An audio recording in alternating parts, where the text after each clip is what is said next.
It's Astrology Roast. I think it needs to sound like a shitty intro, like a funny shitty intro.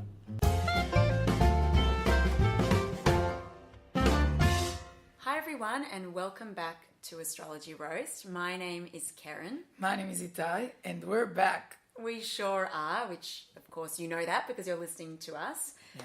It's been a big week, Itai. Now, why? Because it's been a crazy full moon. It was so beautiful in the sky. To be honest, this full moon I didn't really read all that much about what's happening with the moon. I felt like I was more vibing it and feeling it.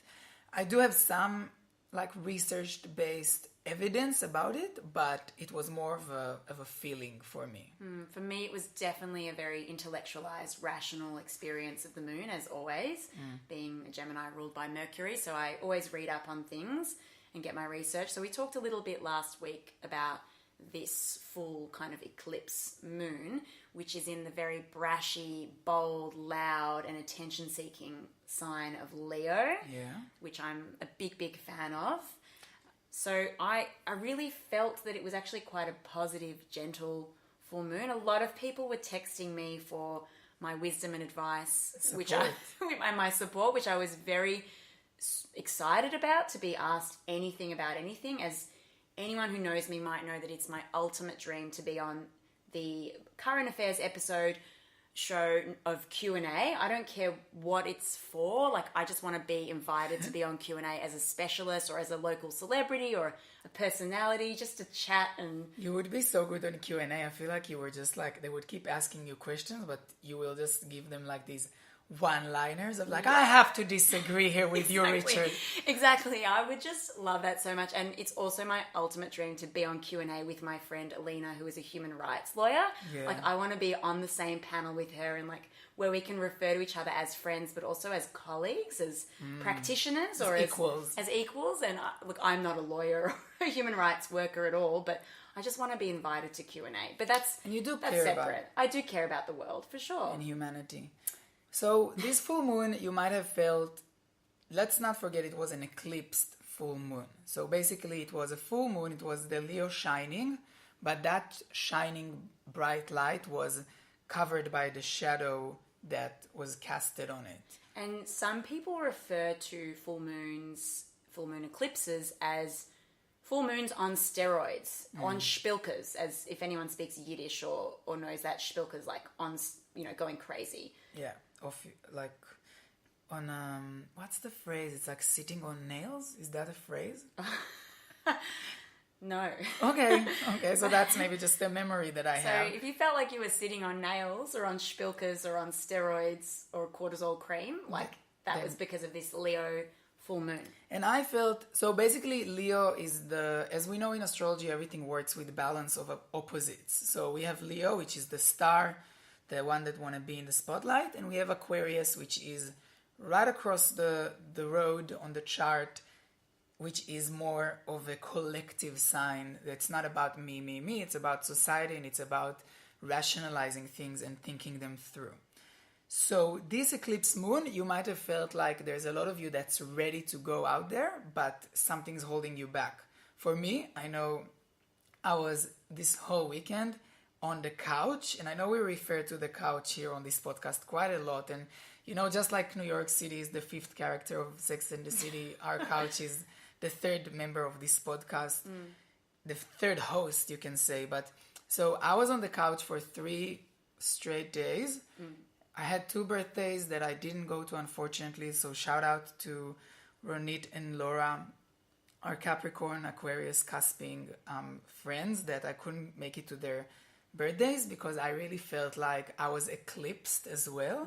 There was a big shadow casted on me. And there's a real symbolism of the couch for you in your experience. You speak often about being behind the couch when people in your family were watching Sex and the City or anything with sex scenes in it, or behind the couch in terms of your sexuality. So now you're on the couch with your sadness. In a way, the couch is my glass ceiling. It's not... It's not a glass ceiling for me. It's more of a soft couch that's keeping me. It's been a hard week when this literal couch is sunken and depressed. Literally, there is grooves in it from the ass. But I have as well as the couch, I have another support system, which is the projector that I took from work. And I brought it into the holidays. I brought it to the house. And I was starting to watch Sabrina, the Teenage Witch, which we spoke about last episode about how the old stuff, the traditional stuff is so different than what we have today. And Sabrina, if you take the show that we watched in the 90s and about this cool blonde privileged witch that has a hot football player boyfriend, and her struggles were that she wanted to be with him and he wanted to kiss, just to kiss him and stuff. And Pash, this Sabrina is all about the new age. She's a witch, but she's a feminist. She doesn't want to sign her name to Satan because it's just another patriarch that wants to rule her. She has gay friends. She has transgender friends. She fights for rights. She literally, she's being bullied at school by other witches. And she goes, those witches that were hunted years ago, if they knew that one day we will have a school where witches turn against each other. And she says women. And she's just it's so empowering. And I'm like, wow, when we watched Sabrina as kids, we were just... Do you feel empowered as a witch watching it? Because you also were a teenage witch. I know, I was. And I am watching this show. I'm more inspired to go back to a little bit of, meditation, and I light some candles now a little bit, and I connect more to my crystals. This show is very pushing me towards my inner witch, which I'm happy about. But also in between episodes on my projector on the couch, I watch my favorite anxiety reducing videos, which is the tasty instruction for how to use a skillet. I've been watching it on a loop. Nigella Lawson, there's been a lot of that going on. I love me some Nigella. She also, as well as the entire world, is leaning towards, feminism and veganism. So a lot of her recipes now are vegan, and she looks less happy cooking them. She does. I don't know if she's okay. But she's very sensual. Yeah. And also, going back to Spice Girls videos and more... I like the Spice Girls more as separate artists, individuals. So I was watching Jerry Halliwell, a Leo, she's a classic Leo. She loves, anyway, I'm not going to go into it just now, but she's a Leo and she has her debut song, Lift Me Up. And in a true old fashion, she finds male aliens, and they fix her car. And as they fix her car, they also... slap her on the butt, and then she takes them home, and they take her undies out of the drawer and laughing at her undies, and it's so nice. It's like a modern Snow White and the Seven Dwarfs, but she also tackled "It's Raining Men" as one of her early breakout songs. Can you think of a more mismatched song for a British Spice Girl than taking on "It's Raining Men"? Oh my God, her career was very She has weird. a real dysmorphic perception of her singing skills or her actual skills, but she's a Leo. She's a Leo. And she has a song, Scream If You Want to Go Faster, and the lyrics in this song is so horrible. It's she says, have a nice day, as Americans say. Wow. And I'm is it I don't know, is it an American say? I don't know. Anyway, Jerry Halliwell, we love you. Spice Girls, we love you. Shout out to Emma Bunton and Aquarius. She just had her birthday a few days ago. What Took You So Long? Maybe one of the best songs ever written. Anyway, Spice Girls, never really liked them as a group. Loved them as separate individuals. And loved rediscovering their weird videos and song over this week. I recommend. So it's been a healing and cathartic week. It has.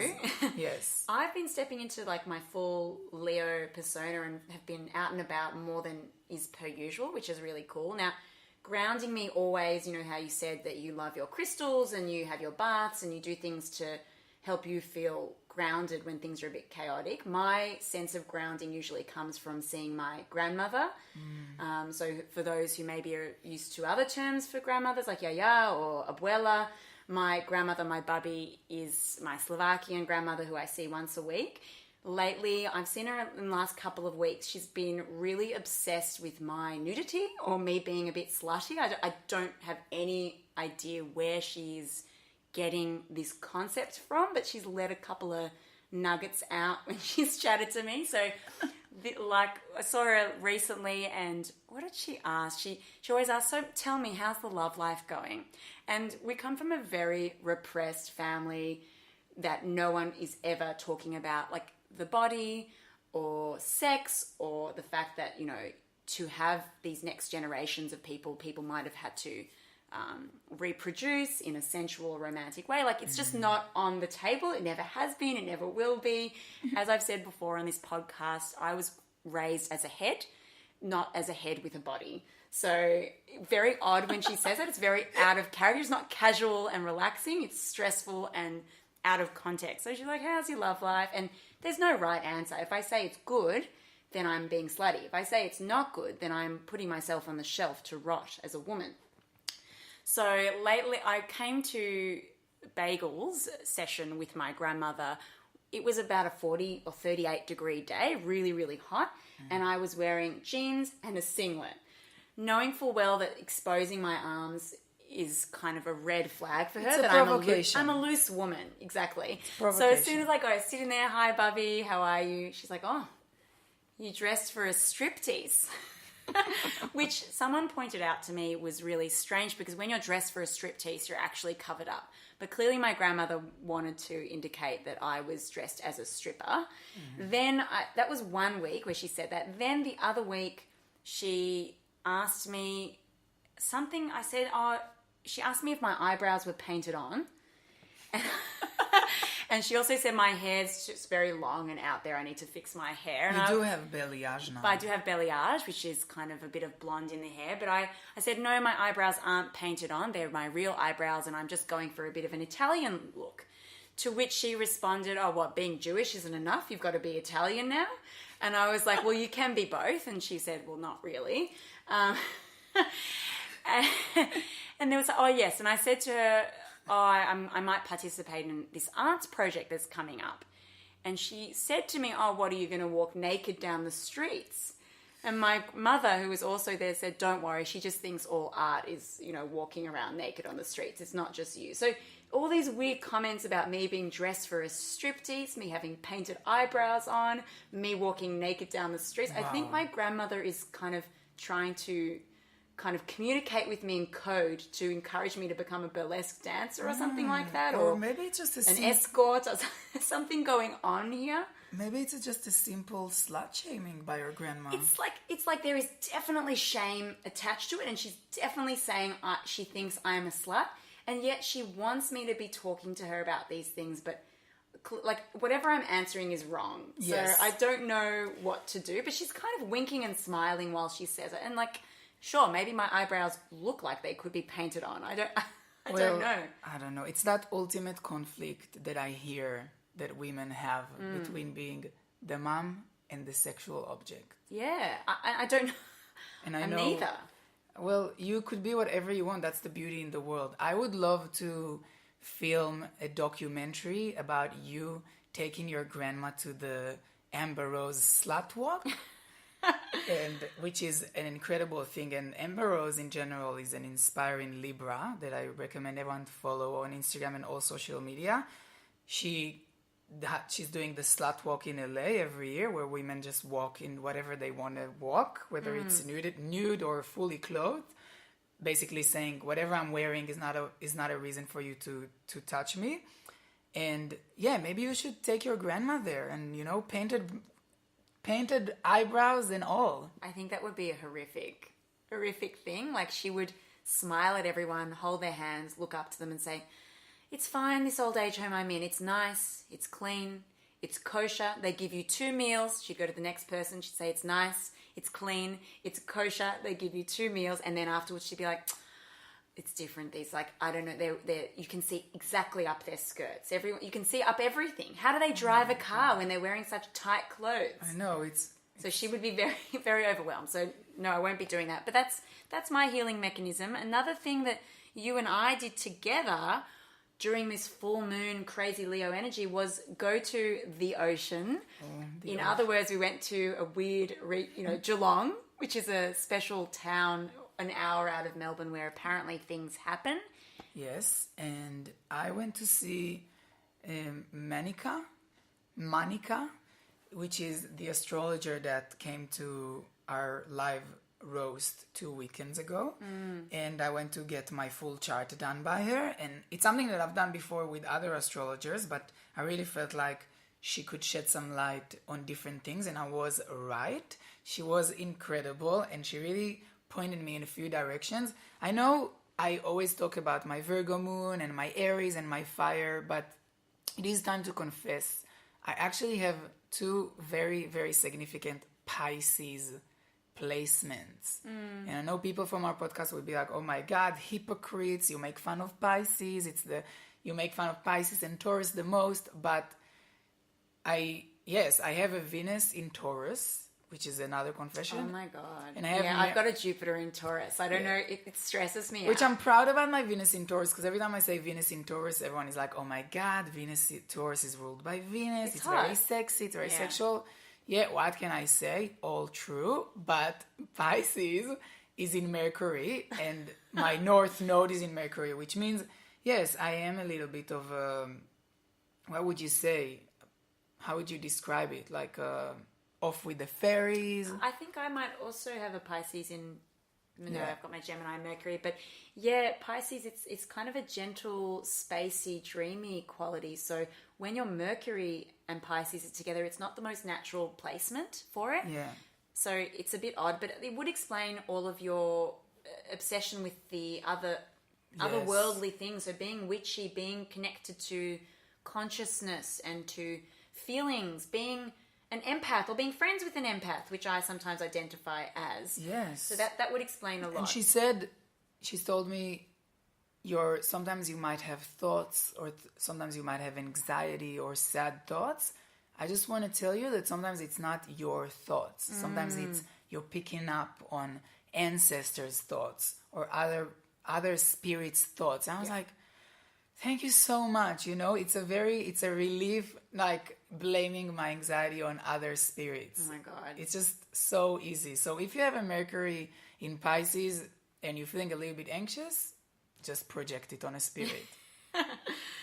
Wow, and she was everything I promised, wasn't she? She's unbelievable. If anyone ever needs their chart done, it's near Geelong. She lives near the ocean. She could talk your ear off for about 5 hours. No She's joke. a Gemini. Easy about astrology and different aspects of your chart. She goes super, super deep. So if you would like to see Manika, please hit me up for details. It's well worth the money and the time. Yes. So we talked a little bit about your strip tease or your being naked all the time kind of like a vibe, how you don't really overdress. You were more of a underdressed kind of gal, especially when you go for bagels with your grandma. But And I hope people are hearing the sarcasm. I'm always fully clothed to head to toe. I was that girl that went swimming, with clothes on, super self-conscious, that stayed with me till this day. we were all that girl. We were all that girl. Yes. So, but you did wear something new this week, one of the nights. And I would love if you could explain what you wore and how it made you feel. Yeah, so I've really leaned into this Leo full moon with full abundance. Like, I'm going for it, hammer and tong. So I got a text message from someone saying, oh my God, look at the moon, with a picture of the full moon. And it was about, was it 10 or 11 p.m. on the night of the full moon? And Itai was coming out of the shower wearing your purple robe that has your name stitched onto it in bright gold or something like that. And I was like, Itai, I'm going to look at the moon. Someone just told me about the moon. I've got to go. And you're like, I'm coming too. And so 5 or 10 minutes later, you were head to toe in a matching tracksuit, looked amazing. And because it was late at night and I didn't have anyone to impress or to think about, I went full trackies and full sneakers as well. And we walked to this big bridge near Chapel Street to see the moon, which actually made it more difficult to see the moon because it was near all the lights of the city.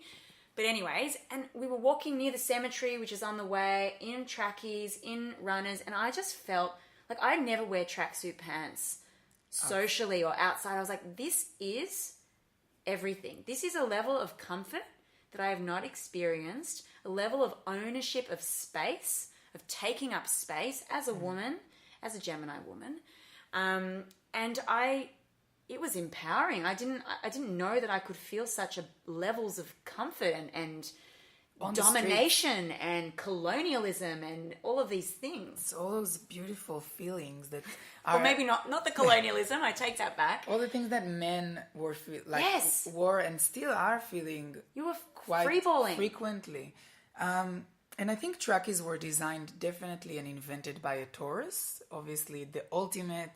It's almost like another layer of fat of you. Yes, it's so beautiful. It's like you know how they make these shoes that designed to make you feel barefoot?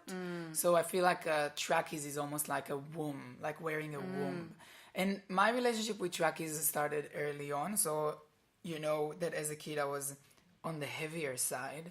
And until I was in year 9, I would wear trackies to school Do because... we need to say what trackies are? Does everyone refer to trackies around So the world? trackies- Tracksuit pants? Tracksuit pants, Sweatpants? sweatpants, but I'm talking about the whole suit. Oh, the suit, matching head to toe. Head to toe, same color, or like Do a Lipa style. yeah. So I was growing up wearing them, the Diadora, the Adidas. The Adidas were like the fancy ones, but mostly like the Diadora ones were my school uniform, you could say. And I would wear them every night because I really just hated, and I know maybe some people that had the same experience would relate to that, but that action of changing clothes, of like being naked even with yourself, was just like, if I can wear the same thing for, just maximize it for as long as I can before there's a transition to another outfit, I would. And so I would wear the trackies every night. Like I would go out of the shower and wear them already for the next day. And then I would go to bed wearing my outfit for the day. But because it was trackies, I could sleep in it and I could go to school with it. Let's be honest, even if it was a pair of jeans, I would probably do that. But until in year 9, my mom and I had the talk. It wasn't a talk of like, you know, teaching me about sexuality or accepting me for being gay. It was the talk about you need to start wearing clothes. You can't go to wearing trackies everywhere. So then I stopped. I was forced to stop. And when I went to uni, and I was an adult and I had my own money, so I would, you know, buy Cocoa Pops and eat Cocoa Pops for every meal. And also I would wear trackies and I tried to start this thing. I don't know if I mentioned it on the podcast already. I tried to start this thing on uni, which was Tracky Wednesdays. It was like a homage or an appreciation of my childhood. And every Tuesday night I would wear my trackies to bed. And on Wednesday I would just go to uni wearing the trackies. And I started, and I was telling everyone, I was like, let's do this. Like, let's do a movement of Tracky Wednesdays. Because also Wednesday is the worst day. So, Hump day. yeah. And it was a movement of me and myself. And every Wednesday of my university, my 3 years. Were you wearing the trackies all the other days as well? Like, what was so I special? was, but no, but like in uni, I also like sometimes I would wear clothes as well. Yeah. So yeah, I Mix love it up. and I love trackies and It's so amazing. What I felt when I was wearing the trackies and the sneakers, I think it's the combination of the two that for me was so amazing. I don't know if other people are familiar with the practice of parkour, which is the French art of displacement. So it's, you know, for people that are, you know, have grown up in urban areas, maybe haven't fitted into the mainstream, these really athletic, hot, attractive people in trackies, probably in Fila, Diodora, Adidas, that kind of vibe, jumping from building to building, you know, doing cool flips and athletic stuff, you know, running from the cops, but in a beautiful aesthetic way.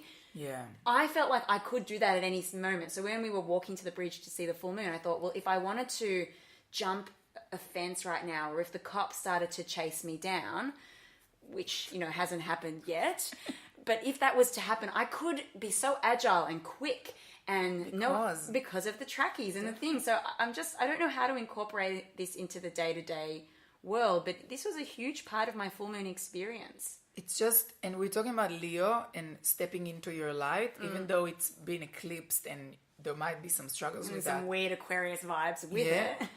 But I think sometimes we have that image of ourselves stepping into the light like actually on a big stage with a spotlight and an outfit and everything, which is great. Which happened a couple of weeks ago Yes. for the live show, but But also sometimes stepping into your spotlight is also like recognizing those little things that make you feel like a star, like wearing trackies in the street. Like I often wear trackies in the streets of St. Kilda East, and then I would post a story and I'll be right, I'm running this town, bitches. Yeah. It's like, it makes you feel so good.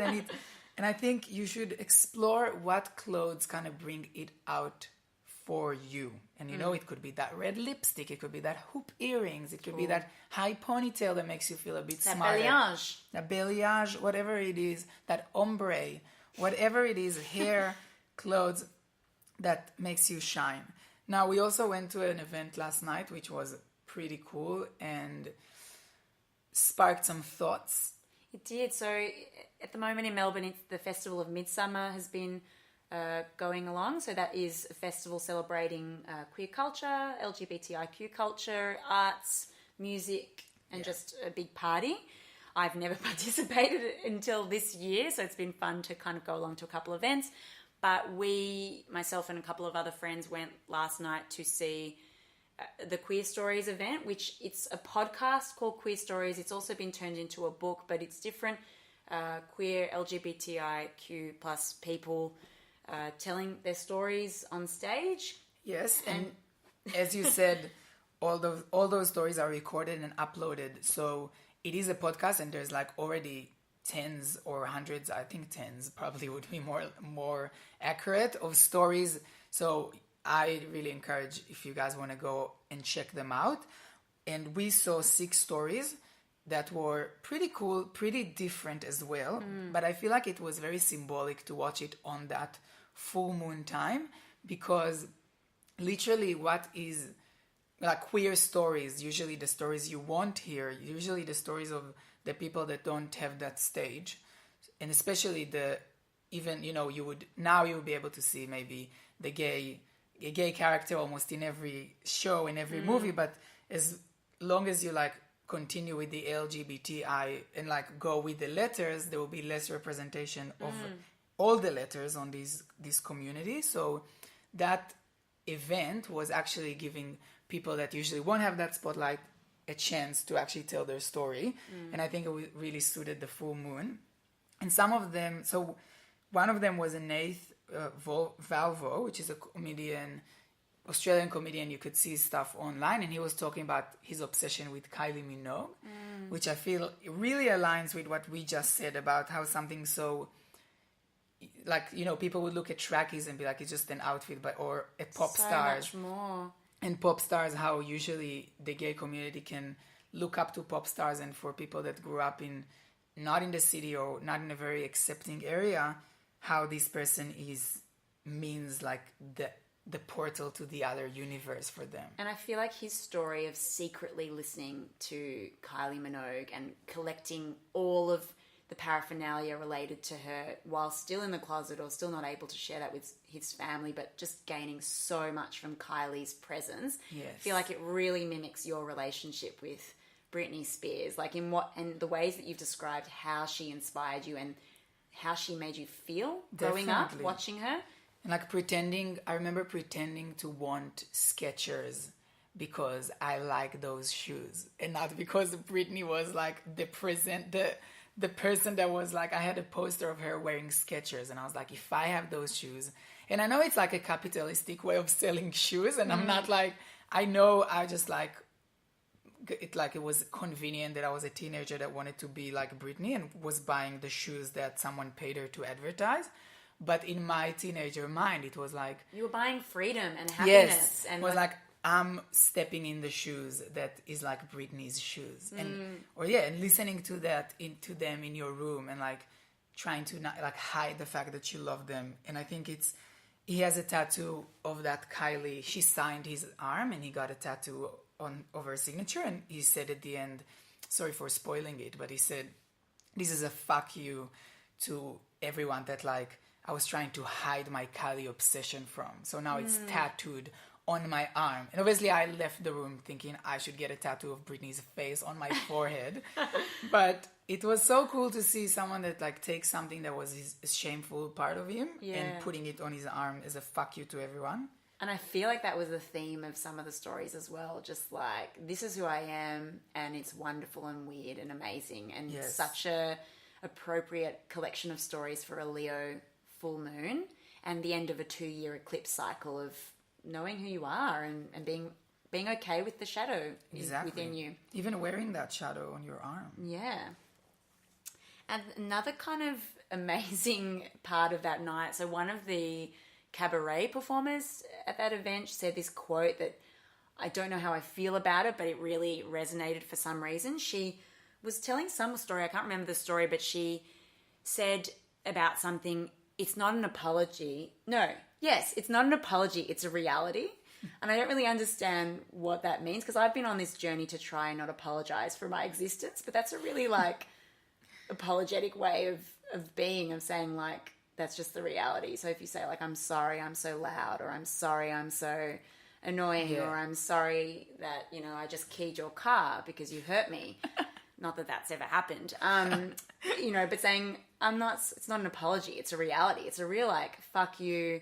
Yeah. I'm just going to be who I am. So I thought that was a cool take home message as well. I agree. It's not an apology. It's a reality. Words to live by. That was said by Yana Elana. That's her stage name. She actually has another name, her real name, that I'm sure you can find. And sorry, I didn't Google it. But Yana Elana, if you look her up, you know her. And I think there's two more highlights for me. One of them is very short and simple, but it might hit hard for some of you. That one person was talking about losing their best friend. Not really. And their lover, their partner. Yeah, well, it was a bit of a blurry... Partner. Well, I think maybe we all heard what we wanted. So it felt like maybe she was maybe that person was her partner or not, but she was talking about being so loving and loving someone, but then she said a sentence that was, no one teaches you how to break up with your best friend. And I feel like it's so true, and often we go through experience that no one teaches us how to deal with. Yeah, and I feel like a breakup with best friends or a friend is this collective pain that there is no narrative tool for. You don't go and like your gal pals don't come over and you don't start singing and having a pillow fight and having, you know, Ben and Jerry's on the couch. Like there's no way to mourn the loss of that. But I do think they were talking about a lover. But as a Gemini, our best friends are our loves. Yeah, so maybe... And vice versa, so I don't know. Yeah. Well, I think that she then found a best friend, and she then found someone new that was now answering those questions for her. But that experience of like, I feel I had something similar to it, and I remember not knowing, how do you deal with it? Yeah, like... You don't tell your other friends, I broke up with my best friend. Or did you break up? Like, what is it? Because it's really hard to define those relationships. But I think that was a really good sentence and a good reminder of, you know, sometimes there's no manual for how to do it. And you just have to sit in your shadow, in your eclipsed self. And the last thing that was a very, how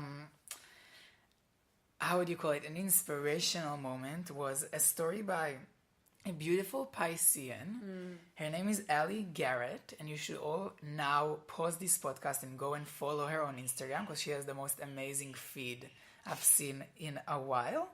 And she was telling a story which we can't really tell, because firstly it's hers, and secondly it's so good you have to listen from her first hand, and thirdly we're aiming to get her on the podcast, and hopefully she could tell that story here. But you just need to go now and find this story on the podcast and listen to it. But it really embodies the Piscean energy of being... There's drugs, there's sex, there's daddy issues. There's mystery, there's sometimes there's Uber Eats, there's Macca's. It's like a sweet-ass story. Yeah.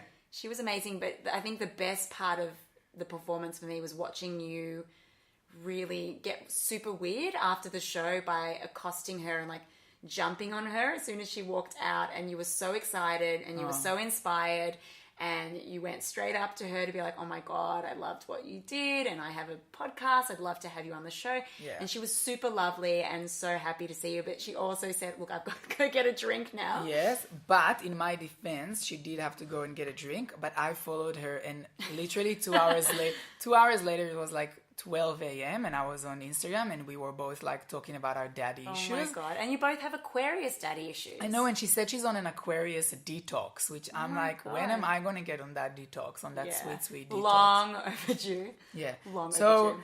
stay tuned for the time that we are getting this amazing person on our podcast, and we're basically now her fans. So And also, like, she happens to be based in Sydney, so of course, even though she said maybe she could come to Melbourne, we're like, well, it Booking. seems appropriate to Fly book out. to Sydney for a day. Like, yeah.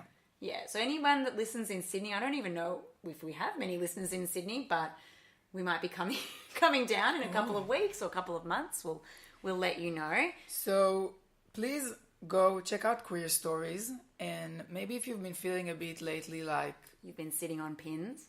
you've been sitting on those nails or pins, or if you've been shadowed, or if you're feeling like you're a little bit Out of rolling sorts. in the deep or in the shallow, as Lady Gaga says, then give yourself a break. You know, sometimes it's not an apology, sometimes it's a reality. And sometimes no one teaches you how to break up with your best friend. You just have to deal with it and sit with it for years. I'm joking. Decades even. So we're gonna go now to our story time with Lori time. Not before we thank you for listening and staying with us, you know, through the thick and thin. And we have lots in store for next week. Oh yeah. We can't reveal everything just yet, but Itai is going to be doing some fun stuff. I am going to be doing some fun, weird stuff, which I can't divulge everything. But we're gonna talk about it. And I'm sorry it's been now these last few minutes like remembering all these things to say, but I also want to say thank you to Taisha, which is one of our listeners and also an amazing Pilates teacher that I just been to her class, and it was a Libra class. She's a Libra, and she was showing me her amazing tattoos. She was playing the best music in the class. She was just so supportive, like a true Libra, and it was the best experience ever. So shout out to KX Pilates Richmond and to Taisha. Love you. And now it's story time with Lori time. It's story time with Lori time. Sit back, recline, it's story time with Lori time. It's telling my story, such a crime. So just a bit of history here. I never really was the skinny, tall, pretty girl at school. I mean, I'm not particularly unattractive, but I definitely didn't fit that mold. Let's say at 12, I weighed about 67 to 70 kilos, I think. I remember weighing myself. And you can imagine as the years progressed, you know, things didn't get exactly better. They went sort of up and down from, you know, diet to diet to putting on weight and all of that. And I also remember at school sitting on a chair and getting up, and I'd always leave like an ass sweat patch, but none of the other girls did, and it made me feel really self-conscious. I don't know about any other ladies out there. I'm making myself sound so unappealing. Anyway, let's fast forward to maybe 2012. 12. My grandma's in an aged care facility, very fancy, with a fake fireplace, and the woman there that had, she beautiful woman, dementia, and she'd turn to me and say, "Which stop are you getting off at, darling?" And I just go along with it. I say, "I'm staying on for a while," and we'd hang out. And then one day my grandma she's kind of most of the time thought the sun shines out of my ass. And she also, as a kid, would feed me everything and tell me that I'm fat straight after. So it was very mixed messages. So on this day, she just is staring at me, and I'm having a really shit day, and she's staring at me and staring at me. She goes, "Lori, you are the most beautiful girl I ever seen. Ever. You are so beautiful," in her Polish accent, but I think I may have lost my Polish now. May she rest in peace. She died a while ago, and I can't quite grasp that amazing Polish accent anymore, but I'm going to give it a go. So, "Lori, you are so beautiful," and I'm thinking, keep going. I just need more and more. Like, tell me more. How beautiful? And she's like, I never seen a face like this. So beautiful you are, Lori. The most. And then there's a pause.